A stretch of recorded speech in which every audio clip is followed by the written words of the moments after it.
Hey everybody, welcome to Chapter 9. This is Section 9.1, the Theorem of Pythagoras. This is the first in a series of 4 videos that's going to kind of just cover the surface of what Chapter 9 is looking to cover. This is what it looks like in your textbook. I'm not really going to refer to the textbook a whole lot because the parts that I need I've copied and pasted into your packet. But I will say that there's a lot of stuff here on Pythagoras, and there's a lot of stuff in general. Like, you Google Pythagoras and you come up with some pretty crazy stories of the kind of things that he happened. He was a leader of what you might call a religious cult.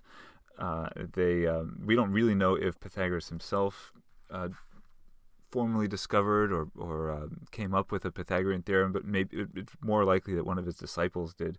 There was a very secretive cult, and they with a very punitive to the people who tried to leave and all that stuff. It was pretty crazy. I could go into many stories, but I'm not going to for the sake of time. So I'm going to stick mostly to this document here, and basically we're going to explain things, and you can follow along. And then when I ask you to do a problem, then you can just pause. So here's the theorem of Pythagoras. With some background here first, some vocabulary. We've got hypotenuse. In a right triangle, the side opposite the right angle, so here's the right angle, and then opposite of it over here on the triangle is called the hypotenuse. And I'm going to abbreviate it HYP occasionally.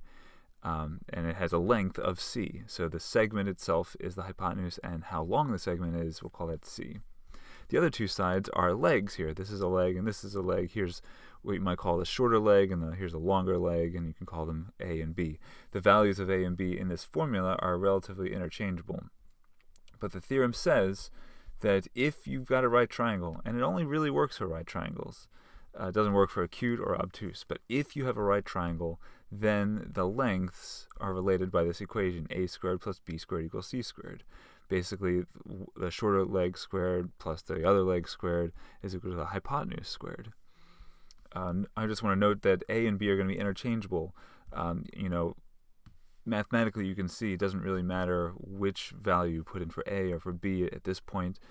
But C it's very important that C, the largest number, is all the way over here by itself.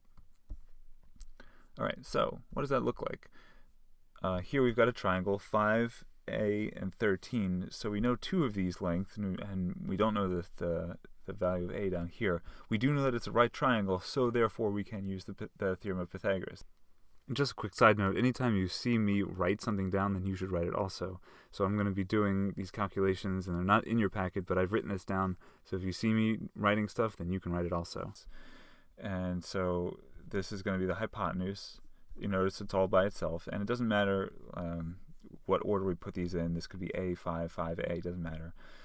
A squared plus 5 squared equals 13 squared. Great. Then you can square 5 and get 25. And square 13 and get 169. Subtracting 25 from both sides, you get A squared is equal to 144. You take the square root of both sides, you get A is equal to 12.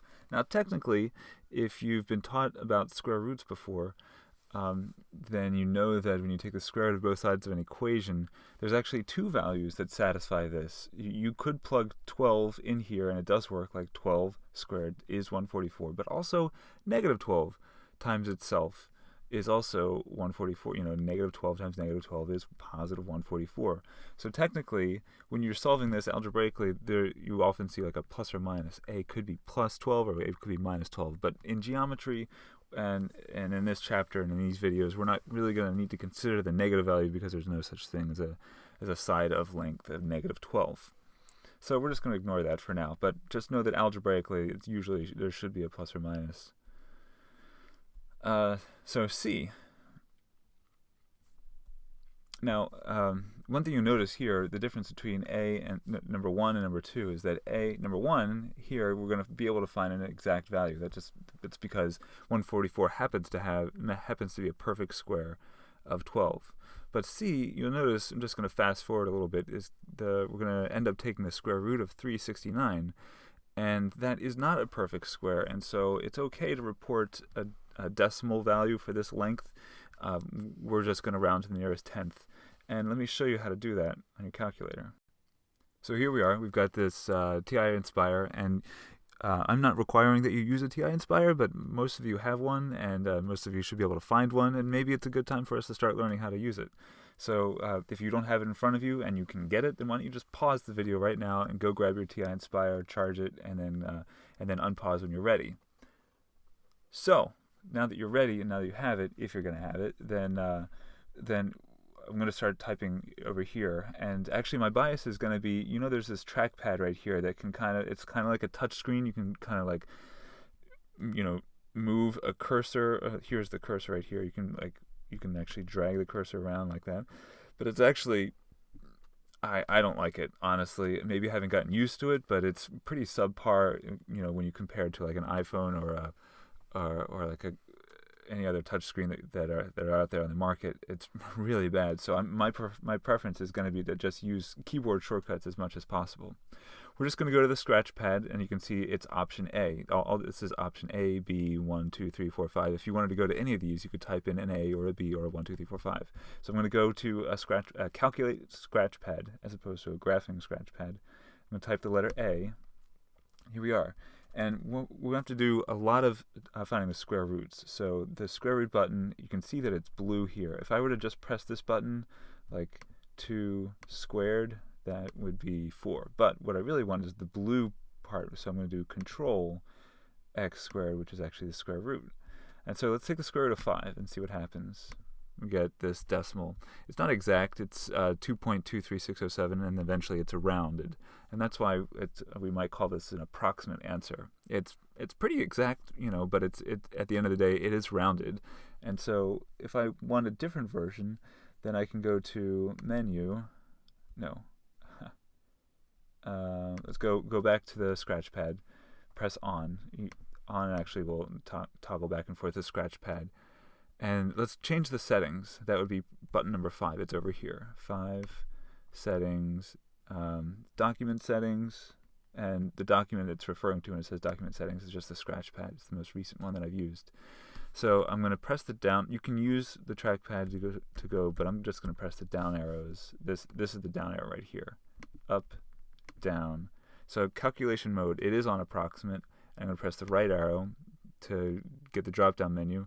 And you can see it's on approximate. I'm going to change it to exact by pressing the up arrow and then enter. And then enter again. And now let's go back to the calculate scratch pad by pressing A. And I'm actually going to press up, and then enter again just to copy it. Put the same thing back down. And then now when I ask it to calculate what is the square root of 5, it gives me the square root of 5. So this is exact. This is as exact as it can be, and there's no rounding going on. It's presenting you an answer that has not been rounded. And then if we want to change it back, we can press the on button to get here, and then settings 5, document settings 2, down to calculation mode, and take it off of exact and put it back on approximate. We wanted to give us a rounded answer for approximate, and that's okay. And now when we press A for the calculate scratch pad, press up one more time, enter, and enter again, we get back to the original. And there it is. So here you can see that we're going to need an approximate answer that has been rounded. So make sure your calculator is on approximate mode.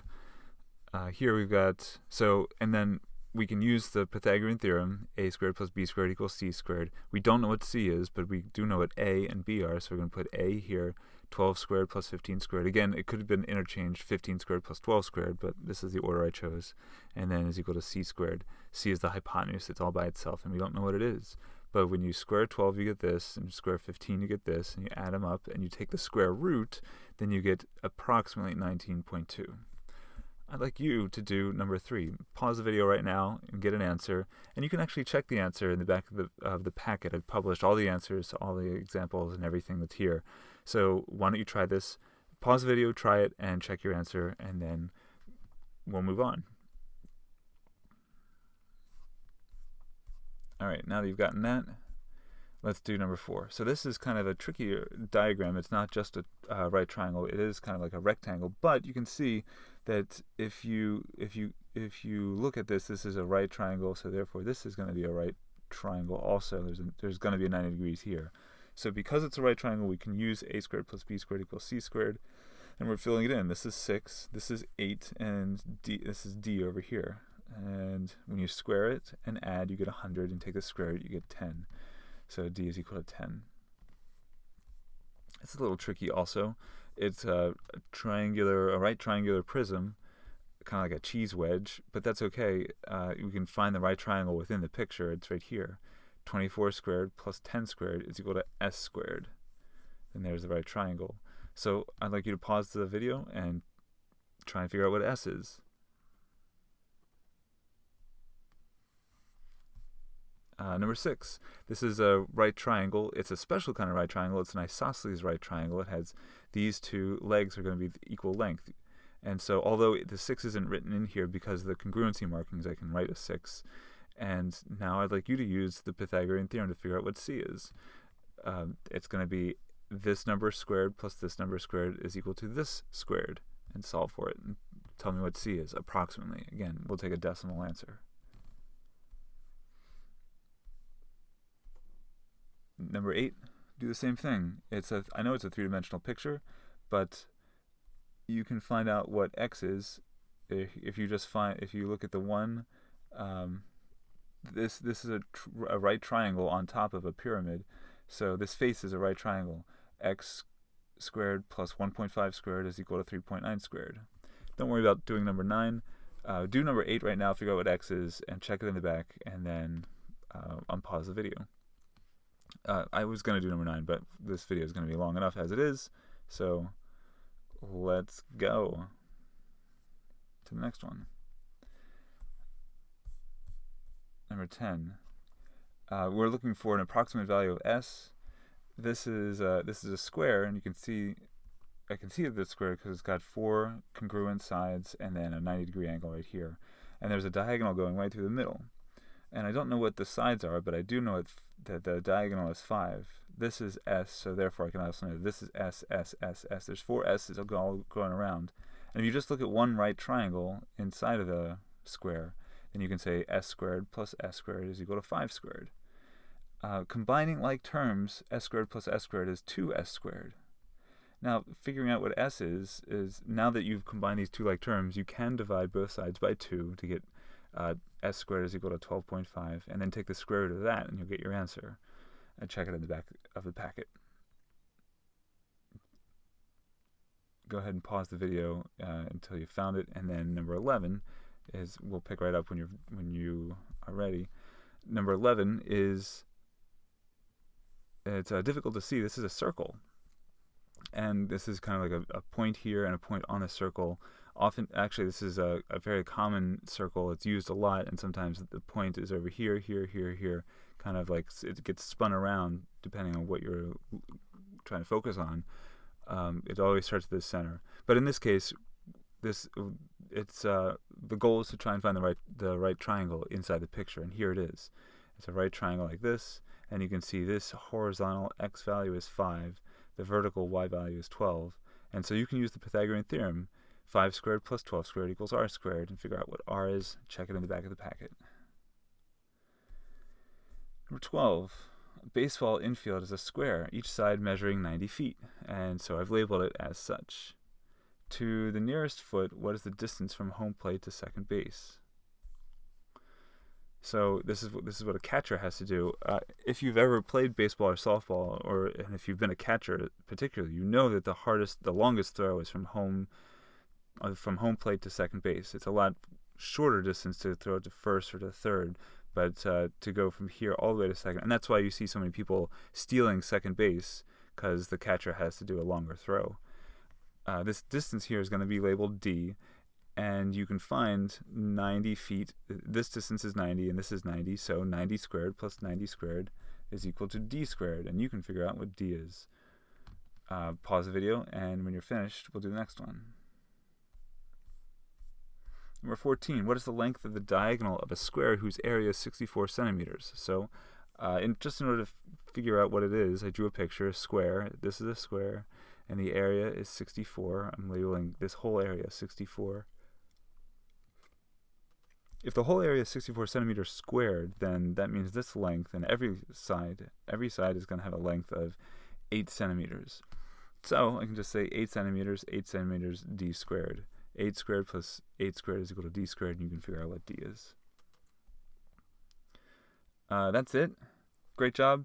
What you got to do now is take a photo of both sides and upload those photos to Haiku Power School, and I'll check to make sure that you've done it and watch the video. Like, Edpuzzle tracks whether or not you've watched it, and I'd love to see what answers you get, and make sure you're showing enough work.